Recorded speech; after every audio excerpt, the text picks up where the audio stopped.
All right, I have here with me, of course, as you can see from that amazing, nice, and very soothing music, Aramide. Hi. Thanks for being here. Thank you for having me. Thanks for coming. I'm going to start with congratulations. I haven't seen you since your wedding. Have we met since we then? have, Then I didn't say actually. congratulations then. No, you didn't. Congratulations. Thank you. How's married life? It's cool. It's fine. Are you enjoying it? Is this something that, I know you did a couple of interviews when you got married, before and after, talking about how it was going to influence your music. Yeah. You've been married now for how long? For about a year. How's it been with regards to your career? Well, I think there hasn't been so much difference because my husband is very understanding, very supportive. So I think the only thing that has been, if it's different, has been the time management. I've learned how to do stuff on time, and then, you know, all of that. And make room for the home. Yes. How supportive is he of your music? I mean, you know, people always say, oh yeah, he supports me, but is he really, how passionate is he about it? Does he push you, or does he just say, yeah, good luck?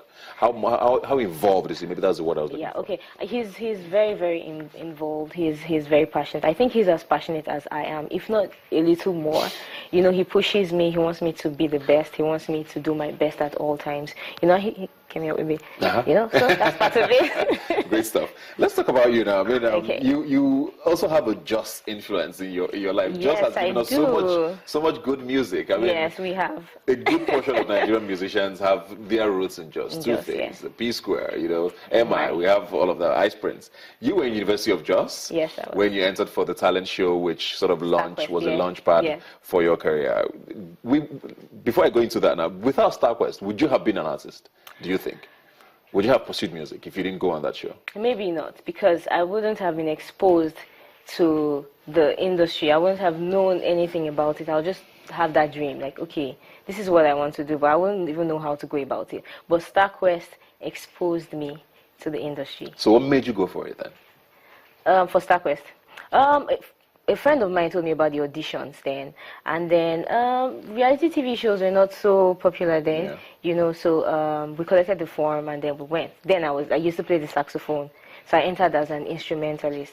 So the fact that okay, Aramide, you sing, just go for this talent show and all that. And then I got there, and it was a different experience for me. It was a life-changing experience for me.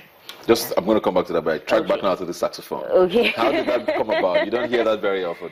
Yeah, growing up I used to listen to a lot of jazz music. My dad used to listen to a lot of John Coltrane, a lot of Ray Charles, a lot of Kool and the Gang and the rest of that.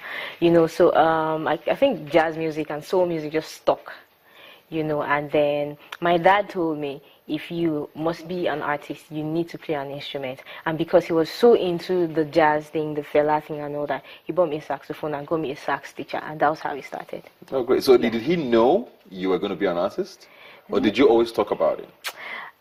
I think then it was just about go to school, get good grades, and all. And then when the StarQuest thing came, by then I had learned how to play the sax for about 6 months, 8 months, about. It was like, I told him about it. He was a bit skeptical then, but he was like, okay, just go for it, since you're going in as an instrumentalist. And I got there and I started singing and all of that, yeah. So what's happening to the saxophone now? I picked up another instrument. Which is?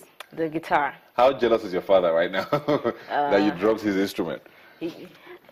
Well, I still play a little of it. I still play a little, but I think he's just glad that I followed my dreams. I followed the genre of music I really wanted to do, which was soul and jazz music.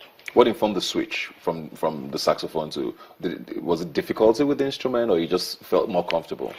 Okay, I wanted to pick up an instrument that would allow me sing and play at the same time, but I couldn't do that with the saxophone. Of course not. Yes. Yeah.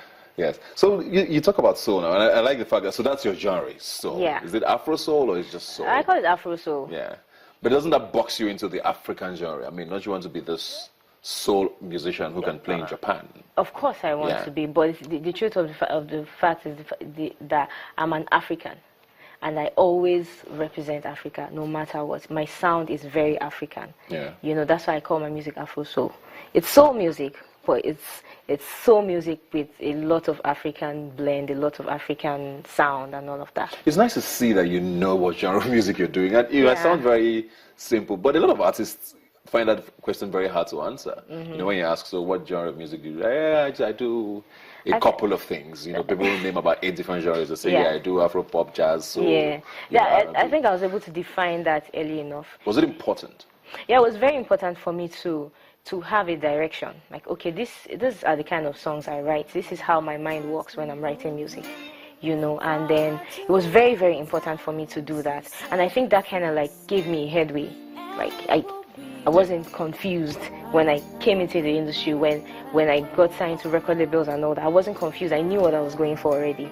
You know, I wasn't like, oh, let me do pop for like a year and go back to soul. No, it never crossed my mind. But you have a very good voice. How come you never thought about singing? How come it was always the instrument? Because I used to be very shy. Okay. You know, so but you knew you had a good voice. Yeah, I always knew that. I always knew I sing. Like, my brothers used to tell me, shut up in the house, you know. But, you know, like, I just felt, okay, being an instrumental, you just stand at the back and all that. But when I went for Star Quest, I was forced to come out of my shell. Yeah. You know, I think that was a good thing. Yeah. Yeah. Okay, we're going to take a break now. Okay. And, of course, when we come back, we're going to talk more about your music, about the industry, and, you know, how being a female artist, I know it's not a very comfortable question, but how being a female artist in Nigeria, and a soul artist in particular, has affected your career. So we'll be right back.